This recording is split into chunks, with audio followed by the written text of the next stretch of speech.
नमस्कार साथियों, देखिए आज हम आप सभी के समक्ष लेके आए हैं भारत के जो राष्ट्रपति हैं यानी कि भारत के जो प्रेसिडेंट हैं। बेटा उनकी पावर क्या है, उनके काम कैसे हैं और उनका चुनाव कैसे होता है, ओवरऑल आज इनके बारे में हम समझने वाले हैं। तो चलिए आज हम बात करने वाले हैं भारत के राष्ट्रपति और उनके कार्य और शक्ति। इसके अंदर हम सारी डिटेल से भारत के जो राष्ट्रपति हैं उनसे संबंधित हर एक डिटेल को जानने वाले हैं। तो सबसे पहले देखिए बेटा, परिचय की बात कर लेते हैं कि परिचय क्या है। तो सबसे पहले बात करेंगे कि भारत के संविधान में औपचारिक रूप से संघ की कार्यपालिका की शक्ति राष्ट्रपति को दी गई हैं। यानी कि भारत के संविधान में जो औपचारिक रूप से भारत का जो मुखिया होगा, जो कार्यपाल की जो जितनी भी शक्तियां होंगी वो बेटा राष्ट्रपति को दी गई हैं। वास्तव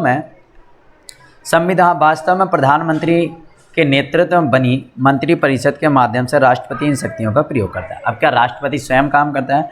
तो बेटा देखिए, आपको पता है कि राष्ट्रपति स्वयं इन पर काम नहीं करता, बल्कि जो प्रधानमंत्री चुनी हुई सरकार होती है वो और उनके मंत्रियों के पद के द्वारा वो अपनी शक्तियों का बेटा राष्ट्रपति को चुना जाता है 5 वर्ष के लिए। राष्ट्रपति पद के लिए सीधा जनता द्वारा निर्वाचित नहीं होता है, यानी कि प्रत्यक्ष रूप से राष्ट्रपति का चुनाव नहीं किया जाता है। राष्ट्रपति को अप्रत्यक्ष तरीके से बेटा चुना जाता है, जिसमें आम जनता भाग नहीं लेती, बल्कि जनता के द्वारा चुने हुए प्रतिनिधि इसमें भाग लेते हैं।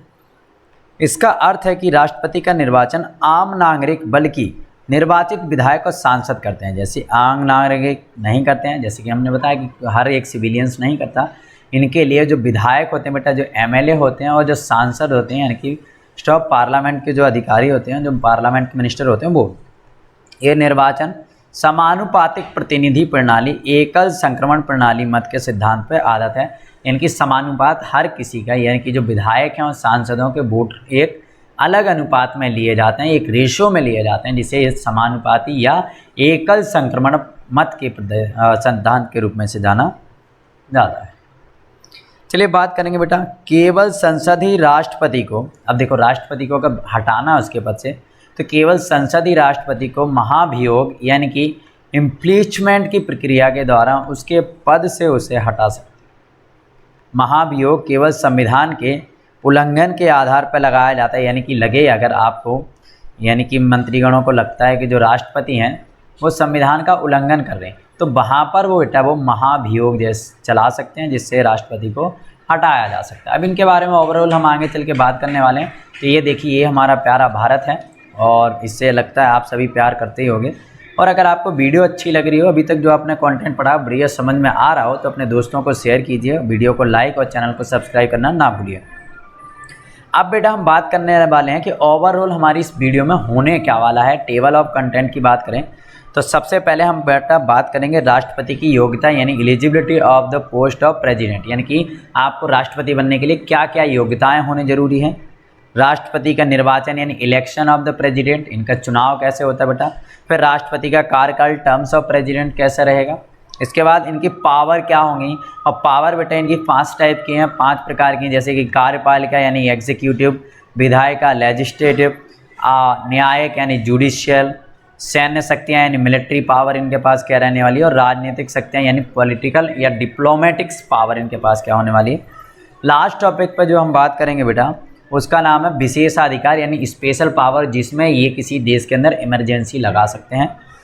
पॉकेट वीटो का उदाहरण भी देंगे, विथ एग्जाम्पल के साथ आपको समझाएंगे पॉकेट वीटो क्या होने वाली है। तो ओवरऑल बेटा अगर आप किसी भी सिविल सर्वेंट की या किसी भी प्रकार के किसी भी कंपटीशन की किसी भी प्रकार के सिविल सर्वेंट एग्जाम की तैयारी कर रहे हैं, तो उसके लिहाजे से आपकी वीडियो बहुत ही महत्वपूर्ण होने वाली है।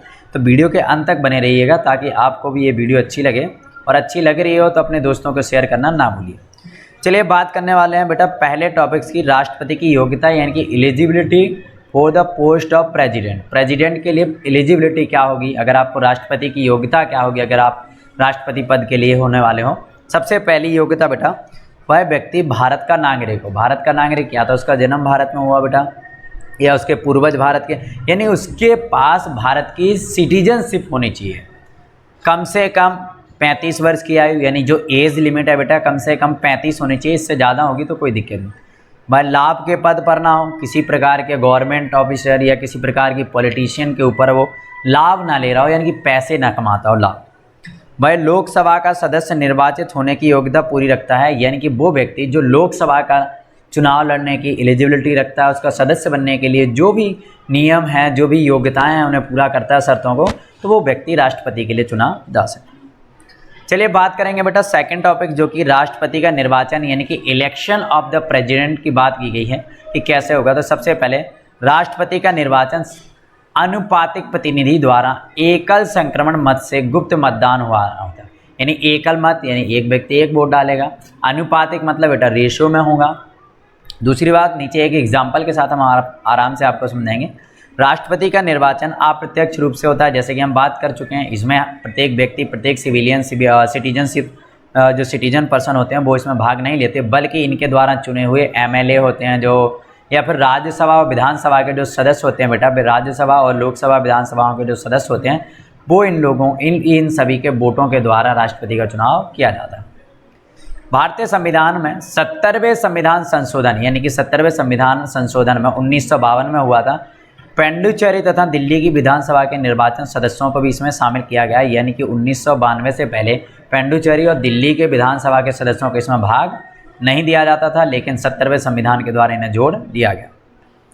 निर्वाचन के लिए निर्वाचन मंडल के सभी सदस्यों के मत का मूल्य समान नहीं होता है, यानी कि इसमें जितने लोग वोटिंग करेंगे उन सभी लोगों के वोट का मत इक्वल नहीं होगा। सबके वोट का जो भार होगा, जैसे कि आपने 9th 10th में पढ़ा होगा कि 1 पर्सन 1 वोट और 1 वैल्यू, तो यहाँ पर राष्ट्रपति के चुनाव में ये लागू नहीं होता। 1 पर्सन 1 वोट 1 वैल्यू, यानी कि एक व्यक्ति के वोट का वैल्यू कहीं ज़्यादा होता है तो किसी का कम होता है। चलिए बात करते हैं, उदाहरण के साथ समझेंगे।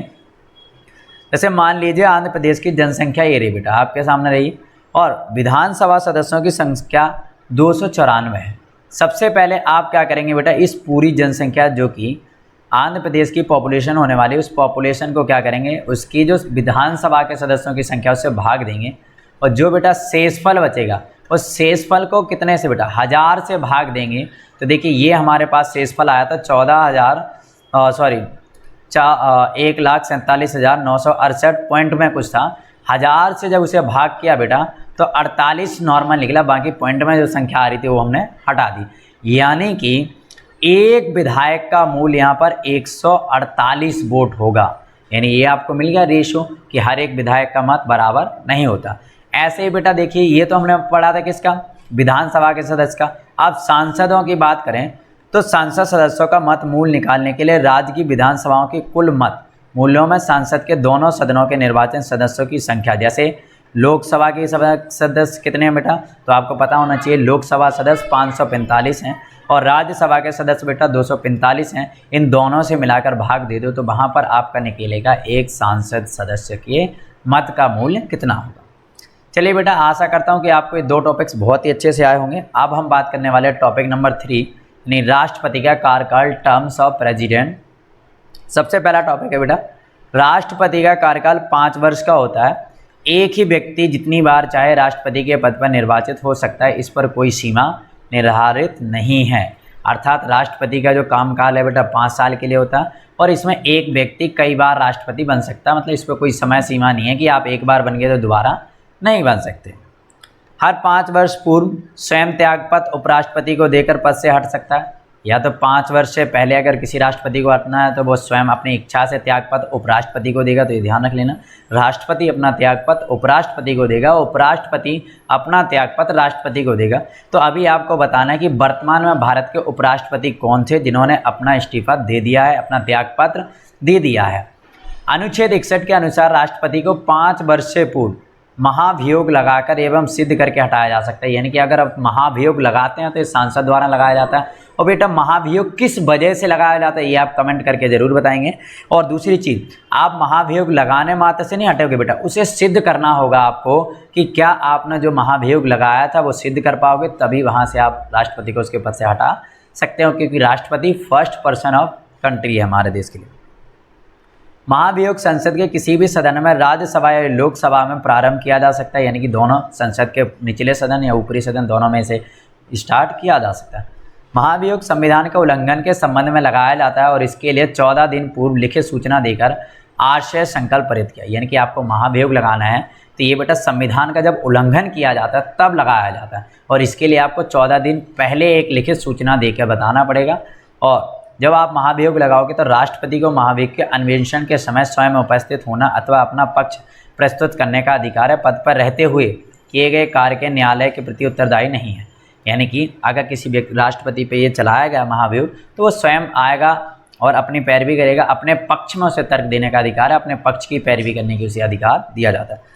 अन्य किसी कारण से यथा राष्ट्रपति की मृत्यु या स्थायी रूप से उसका पद रिक्त हो तो उपराष्ट्रपति उस पद पर बना रहता है। यानी कि राष्ट्रपति की मृत्यु हो, बीमार हो, किसी कारण से राष्ट्रपति देश से बाहर और राष्ट्रपति की उस समय ज़रूरत है तो उस समय राष्ट्रपति के रूप में जो काम करेंगे बेटा वो उपराष्ट्रपति होंगे, यानी कि वाइस प्रेसिडेंट। राष्ट्रपति का निर्वाचन पद रिक्त होने के 6 माह के भीतर उसे दोबारा से चुनाव किया जाएगा। नवनिर्वाचित राष्ट्रपति पूरे 5 वर्ष के कार्यकाल के लिए निर्वाचित होता है। यानी कि आधे साल में अगर कोई राष्ट्रपति अपना त्यागपत्र देता तो ऐसा नहीं कि जो नया राष्ट्रपति आएगा वो सिर्फ आधे साल के लिए बनेगा, बल्कि वो पूरे 5 साल के लिए निर्वाचित। बेटा कुछ इंपॉर्टेंट टॉपिक्स हैं। भारत के 2 राष्ट्रपति डॉक्टर जाकिर हुसैन और फखरुद्दीन अली अहमद अपने कार्यकाल के दौरान मृत्यु हुई थी। यानी कि भारत के 2 राष्ट्रपति हैं जो काम करते करते इनकी डेथ हो गई थी। भारत के मुख्य न्यायाधीश मोहम्मद हिदायतुल्लाह के द्वारा कार्यकारी राष्ट्रपति के पद का निर्वहन एक बार किया गया, यानी कि मुख्य न्यायाधीश थे, इसके बाद ये राष्ट्रपति पद पर आए।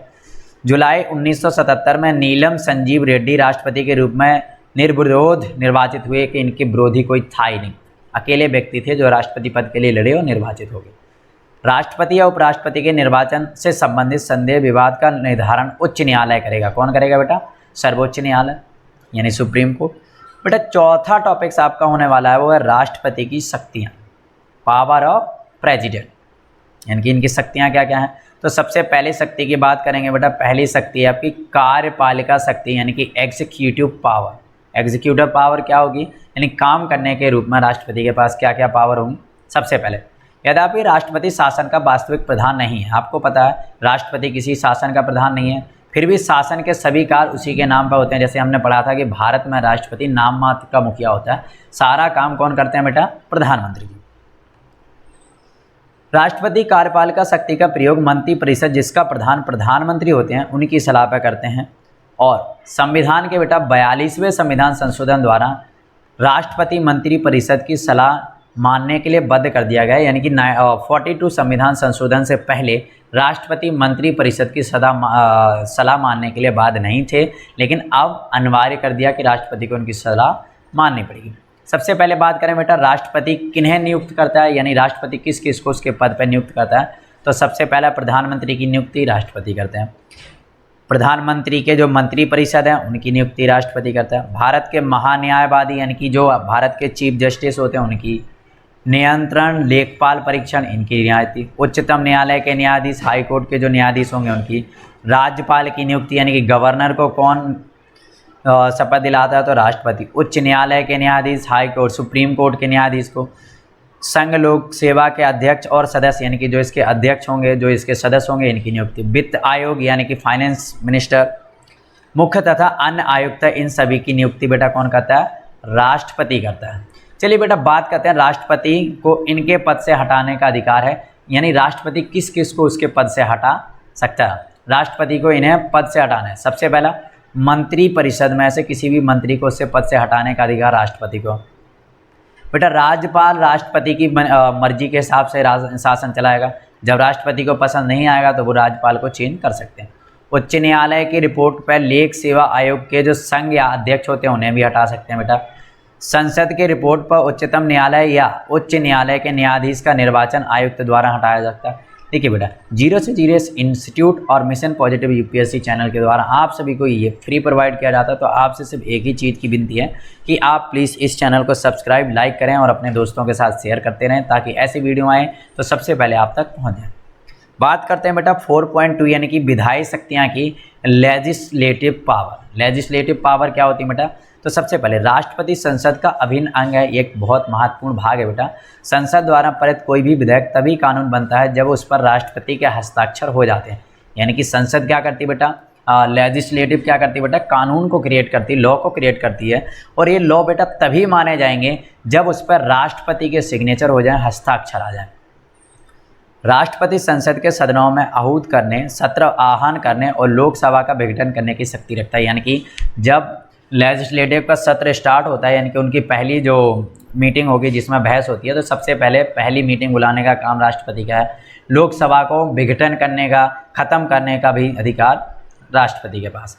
राष्ट्रपति लोकसभा के प्रत्येक वर्ष के प्रथम सत्र का आरंभ कर एक साथ संसदों के सदनों का आरंभ अभिभाषण करता है। राष्ट्रपति को संसद, विधायी विषयों तथा अन्य विषयों में संदेश भेजने का अधिकार है।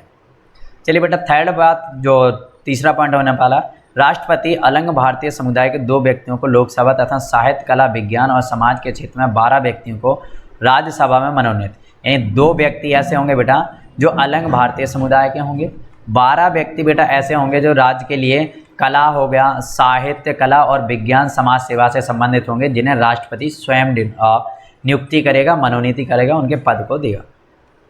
राष्ट्रपति वार्षिक वित्तीय वितरण, नियंत्रण, महालेख परीक्षण प्रतिवेदन, वित्त आयोग की सिफारिश तथा अन्य आयोग की रिपोर्ट संसद द्वारा प्रस्तुत करवाता है। यानी कि ये सारे काम कौन करवाता?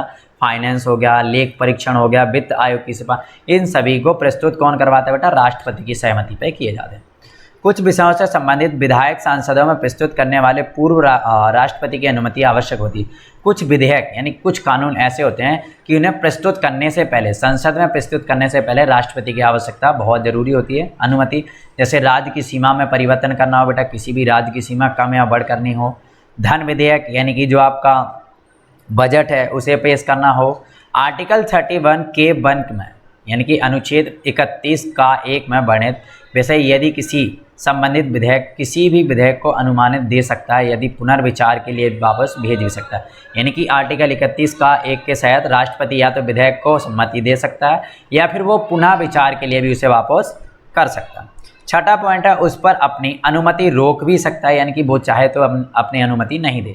लेकिन धन विधेयक पर राष्ट्रपति की अनिवार्य रूप से अनुमति देनी होती है, उस पर पुनर्विचार के लिए वह वापस नहीं भेज सकता। अर्थात बेटा सिंपल सी बात,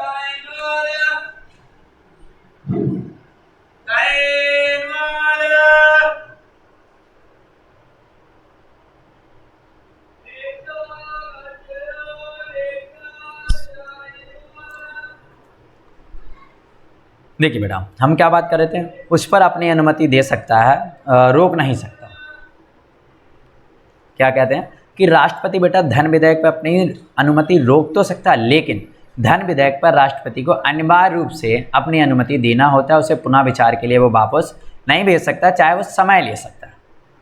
बात करेंगे बेटा 7 पॉइंट की, तो संविधान संशोधन विधेयक के लिए भी इस प्रकार का प्रावधान है, यानी कि संविधान में किसी प्रकार का संशोधन करना है कोई विधेयक, तो उसके लिए क्या होगा? 44वें संविधान संशोधन यानी कि 44 जो संविधान में संशोधन किया गया, उसके द्वारा राष्ट्रपति को मंत्री परिषद की सलाहों को केवल एक बार पुनर्विचार के लिए प्रेरित करने का अधिकार है। यानी आप बार बार उन्हें ये नहीं बोलोगे कि भैया फिर से इस पर विचार करो, फिर से इस पर क्या करो? विचार करो। तो इसी के चलते देखिए बेटा अब बात करेंगे, तो भारत में राष्ट्रपति को किसी विधेयक को अनुमति ना देने का अनुमति देने अथवा वापस करने की समय सीमा निर्धारित की गई। यानी कि किस पे समय सीमा है? सब पे समय दे रखा है कि भैया अगर अनुमति नहीं देनी है तो कितने दम, अगर पुनर्विचार के लिए भेजना तो कितना समय लगना होगा।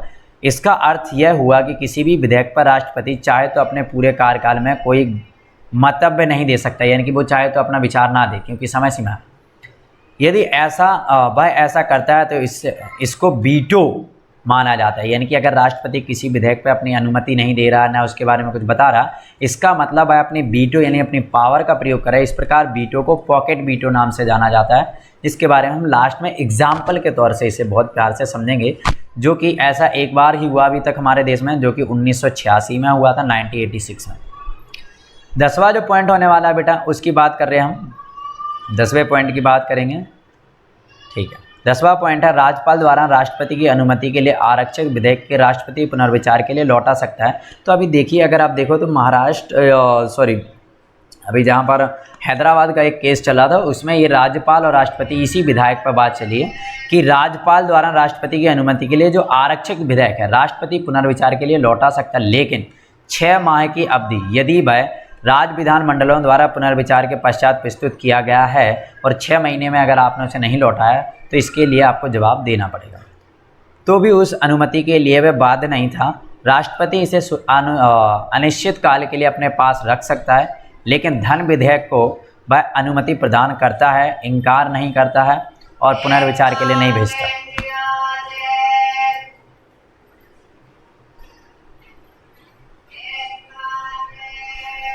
ठीक है बेटा, बात करते हैं बेटा 12 पॉइंट क्या हो। संसद उस अध्यादेश को अधिवेशन प्रारंभ करता है जिसे 6 सप्ताह के अंदर पारित नहीं कर देता। यानी कि क्या कहते हैं, संसद उस अध्यादेश, उस आदेश को अधिवेशन में प्रारंभ होने की तिथि से, यानी कि जो स्टार्ट होने वाला है उससे 6 हफ्ते पहले अंदर पारित नहीं कर देती है तो वह स्वयं निष्प्रभावी हो जाएगा। यानी कि आप उसे पहले ही नहीं बता रहे तो वो निष्प्रभाव, उसका कोई प्रभाव नहीं रहेगा। और संविधान के 44वें संशोधन द्वारा यह अभी निर्धारित किया गया है कि राष्ट्रपति के अध्यादेश निकालने की परिस्थिति को असद्भावपूर्ण होना चाहिए। यानी कि संदेह होने पर न्यायपालिका में उसे चुनौती दे सकते हैं। अगर आपको लगता है कि इस पर किसी प्रकार का संदेश है तो आप न्यायालय में जाके इसकी चुनौती दे सकते हैं। बेटा बात करने वाले हम 4.3 पॉइंट की, जो इसकी है जुडिशियल पावर, यानी कि जस्टिस के रूप में जो हमारे पास प्रेसिडेंट है उसके पास क्या पावर होगी। तो सबसे पहली बात बेटा, राष्ट्रपति किसी सैनिक न्यायालय द्वारा दिए गए दंड, कार्यपालिका के क्षेत्राधिकार के अंतर्गत आए दंड को, चलिए बात करते हैं स्टार्टिंग से कि राष्ट्रपति किसी सैनिक का न्यायालय द्वारा दिया गया दंड, कार्यपालिका के क्षेत्र अधिकार के अंतर्गत दिए गए दंड, कार्यपालिका के क्षेत्र अंतर्गत दिए गए दंड तथा अपराधी को मृत्यु दंड दिए जाने की स्थिति में क्षमा प्रदान दे सकता है। यानी इन स्थिति में वो क्षमा कर सकता है, दंड को कम कर सकता है, दंडादेश की प्रवृत्ति को बदल सकता है, कम या ज़्यादा या कुछ समय के लिए बढ़ा सकता है, कम कर सकता है, दंड को निलंबित कर सकता है, कुछ समय के लिए रोक सकता है। ये शक्तियाँ हमारे जो प्रेसिडेंट होते हैं, राष्ट्रपति, उनके पास होती हैं। बेटा 4.4 सैन्य शक्तियाँ यानी मिलिट्री पावर देखी जाए तो क्या क्या, तो राष्ट्रपति तीनों सेनाओं का सर्वोच्च सेनापति होता है। तो बेटा तीनों सेनाओं का मेन जो हाई कमांडर होता है वो राष्ट्रपति कहलाता है। वह तीनों सेनाओं के सेनाध्यक्ष की नियुक्ति करता है, यानी कि जल सेना, वायु सेना, स्थल सेना, इनके जो अध्यक्ष होंगे उसकी नियुक्ति कौन करेगा, राष्ट्रपति। उसे युद्ध या शांति की घोषणा करने के पूरा अधिकार है। रक्षा बलों को नियोजित करने का अधिकार है, यानी कि उसके लिए प्लानिंग करना, कैसे काम करना है, इसका अधिकार है। लेकिन उसके अधिकार संसद द्वारा नियंत्रित हैं, यानी कि उसके अधिकार डायरेक्ट नहीं होते, उन्हें कंट्रोल करने का काम, नियंत्रण कौन करता है बेटा, संसद।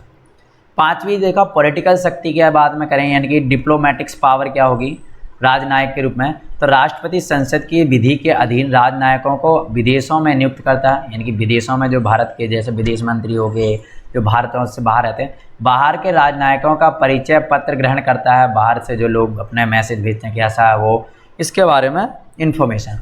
संसद की विधि के अधीन राष्ट्रपति को विदेशों में मंत्रियों की सलाह के अनुसार करार और संधि करना, मतलब लोगों से सलाह करना, संधि करना, लोगों के साथ संबंध बनाना, ये सारी क्रियाएं देखने को मिलती हैं। बेटा 5वां पॉइंट होना चाहिए परामर्श शक्तियाँ, यानी कि कंसुलेटिव पावर, यानी कि किसी से किस से परामर्श ले सकता है, किसे परामर्श दे सकता है। तो राष्ट्रपति बेटा किसी सार्वजनिक महत्व के प्रश्न पर उच्च न्यायालय से अनुच्छेद 143 के अधीन परामर्श ले सकता है। यानी कि राष्ट्रपति चाहता है कि कोई उसके पास विधेयक आया और राष्ट्रपति सोच रहा है कि इस पर हम किसी से सलाह लें, तो वो सर्वोच्च न्यायालय से आर्टिकल 143 के अधीन क्या कर सकता है, सलाह ले सकता है। परामर्श मानने के लिए बाध्य नहीं है, लेकिन सलाह ले सकता है। आपातकालीन यानी इमरजेंसी पावर की बात करें तो राष्ट्रपति 3 परिस्थितियों में आपात स्थिति लागू कर सकता है, यानी कि राष्ट्रपति के पास 3 परिस्थितियां हैं जब वो इमरजेंसी को लागू कर सकता है। पहली स्थिति बेटा जब युद्ध हो, बाहर से आक्रमण या सशस्त्र विद्रोह, यदि भारत तथा उसके किसी भाग की सुरक्षा संकट में हो। कहने का मतलब यानी कोई बाहर का देश भारत पर आक्रमण कर दे, युद्ध की स्थिति हो, या भारत के देश में ही सशक्त विद्रोह हो जाए, या जिससे लगे कि भारत के किसी क्षेत्र में संकट है, सुरक्षा में है, तो वह 44वें संविधान संशोधन द्वारा आंतरिक अशांति की स्थिति में सशक्त विद्रोह शब्द को जोड़े गए अनुच्छेद 20 और 21 में दिए गए मौलिक अधिकार आपातकाल में स्थगित कर दिए गए। यानी कि आपको जो स्वतंत्रता के अधिकार होते हैं उन्हें रोक दिया जाता है। और भारत में बस 1962 में चीनी आक्रमण, 1965 और 1971 में पाकिस्तानी आक्रमण के समय, बस 1975 में आंतरिक अशांति के आधार पर आपातकाल की घोषणा की गई थी। यानी कि भारत में सबसे बड़ी जो आपातकाल इमरजेंसी लगाई गई वो 1975 में। उस समय आपको बताना है कि भारत की प्राइम मिनिस्टर कौन थी। ठीक है बेटा। सेकंड पॉइंट है किसी राज्य पर शासन संविधान के अनुरूप ना चलने पर या संवैधानिक तंत्र असफल हो जाने पर, यानी कि संविधान अपना काम सही से नहीं कर रहा या संविधान का जो सिस्टम है वो असफल हो गया देश में शांति बनाने में, तो उस समय भी बेटा इमरजेंसी लागू की जा सकती है, आपातकाल लगाया जा सकता है। जब भारत या इसके किसी भाग में वित्तीय स्थायित्व संकट हो, यानी कि भारत के किसी क्षेत्र में जो आर्थिक स्थिति हो वो बहुत ही दयनीय हो जाए, बहुत ही खत्म हो, स्थायित्व संकट में हो वहाँ का, तो वहाँ पर जो प्रेसिडेंट होते हैं वो अनुच्छेद 360 1 तथा 3 परिस्थितियों में मंत्रिमंडल की सिफारिश पर और परिस्थिति 2 में राज्यपाल के प्रतिवेदन पर आपातकाल, यानी कि जो पहली और तीसरी है उसमें बेटा मंत्री मिनिस्टर की सिफारिश पे करेंगे, मिनिस्टर की सिफारिश पे इमरजेंसी लगाएंगे।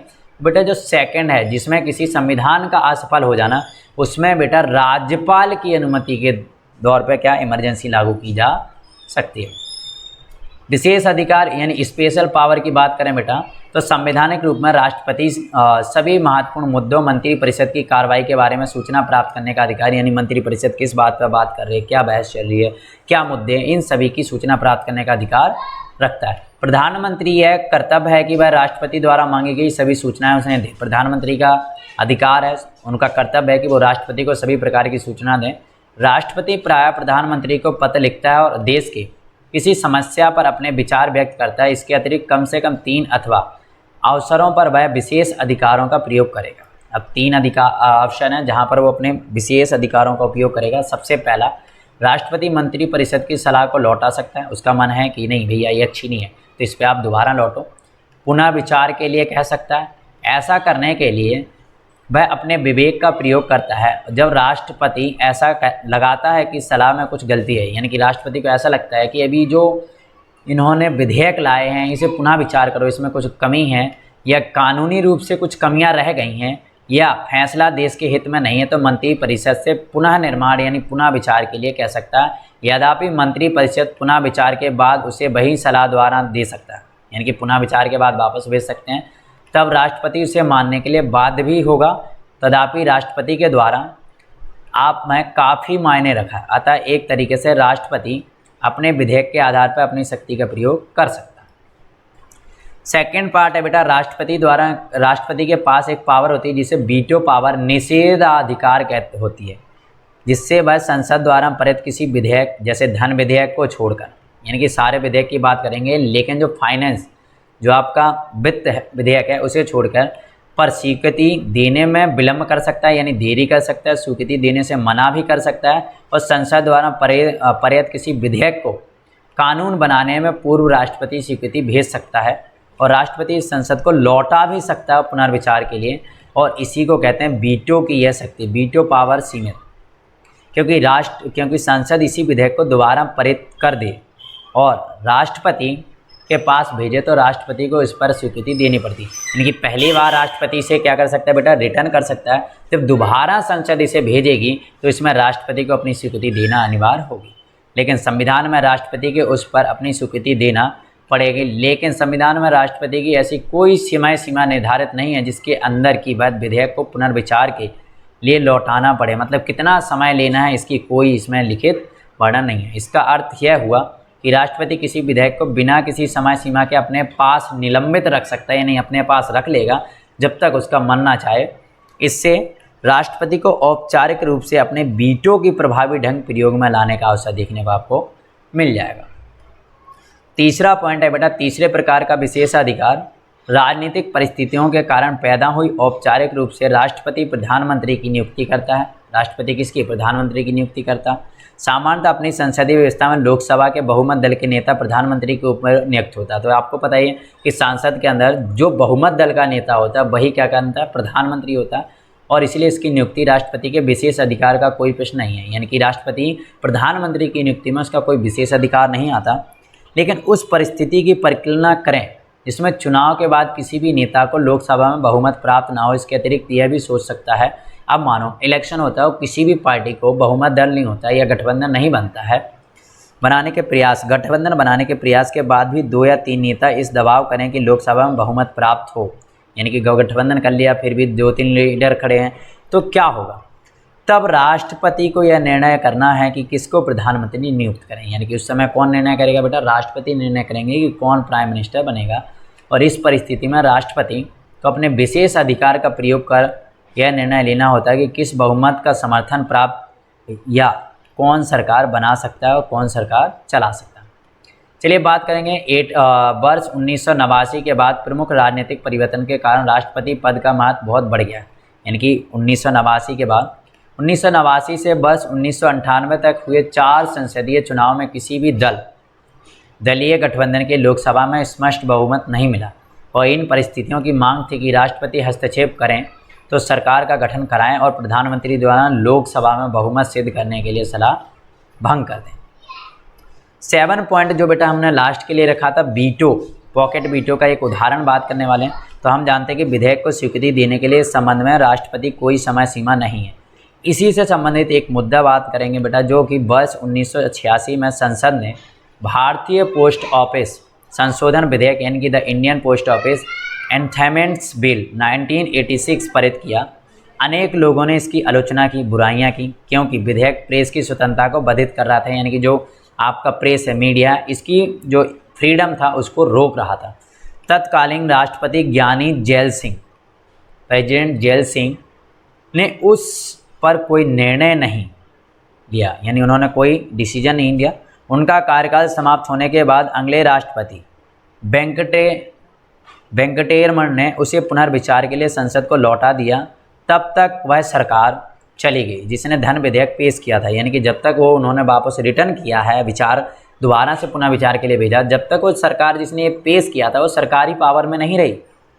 और वर्ष 1989 में एक नई सरकार चुनकर आई गई और यह दूसरे दलों की गठबंधन सरकार थी और उसने इस विधेयक को दोबारा संसद में पेश नहीं किया। यानी कि संसद ने तो उन्हें वापस करा, लेकिन जो नई सरकार आई थी, जो गठबंधन सरकार आई थी, उसने इसे दोबारा संसद में पेश नहीं किया। इस प्रकार जैल सिंह के द्वारा विधेयक को स्वीकृति देने के निर्णय में विलंब करने के वास्तविक परिणाम यह हुआ कि यह धन विधेयक कानून नहीं बन पाया और आज तक ये पास नहीं हुआ। दोस्तों, अगर आपको किसी प्रकार की कोई भी इन्फॉर्मेशन चाहिए तो आप इस नंबर पर नीचे दिए गए कॉल कर सकते हैं 8920754392 पर। और अगर अभी तक आपने मिशन पॉजिटिव यूपीएससी को अभी तक सब्सक्राइब नहीं करा तो सब्सक्राइब करना ना भूलें, अपने दोस्तों के साथ शेयर करें, बने रहिए वीडियो के साथ अंत तक और आपका दिन मंगलमय हो, यही हम आशा करते हैं। और आशा है कि आपको ये वीडियो बहुत पसंद आएगी। अगर इन्फॉर्मेशन सही लगी है तो वीडियो में एक कमेंट करके ज़रूर बताएं।